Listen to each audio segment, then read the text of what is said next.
ମୁଁ କୃଷ୍ଣାଂଶୁ ଆପଣଙ୍କୁ ସ୍ୱାଗତ କରୁଛି study platform study start OTRIPS तरफ आरआई मीन आईसीडीएस एसएफएस जोटा 2023 नोटिफिकेशन कंबाइन रिक्रुटमेंट एग्जामिनेशन बहुत बड़ गोटे अपडेट आसी जो अपडेट आपने जानते जो कंदर सृष्टि होता प्रिलिमिनारी करप्शन कथा उठी करप्शन होता जो समस्त मेन क्वालिफाई करा पुणी से मेन समस्त मेन को क्वालिफाई कर नियम ना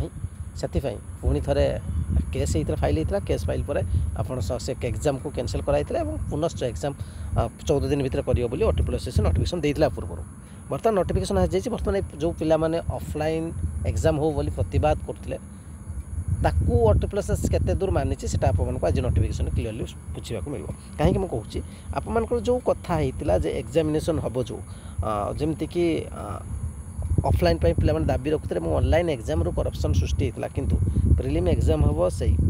OTRIPS जिद रू ही बाहरी आप देखिए अक्टोबर आप देखिए हुई मे कंटिन्यू अप टू नवेम्बर अर्थात अक्टोबर रू स्टार्ट हम मंथ और नवेम्बर प्रथम अर्थात ये क्लीयर हो जाऊँगी आप जो एग्जामिनेशन हम ऑनलाइन एग्जामिनेशन हम तेणु आप से हिसाब से प्रिपेरेसन करूँ मल्टीपल शिफ्ट रहा हाँ परसेंटाइल रहा पूर्व आप जान सारी नॉर्मलाइजेशन मेथड हम से मेथड से आपड़ब जहाँ पूर्व आप नोटिफिकेशन देता मेन जहाँ करते रिगार्डिंग आप नोटिफिकेशन बहुत जल्दी देखा डिटेल्स अपडेट रहा आप मतामत अपेक्षा रही धन्यवाद।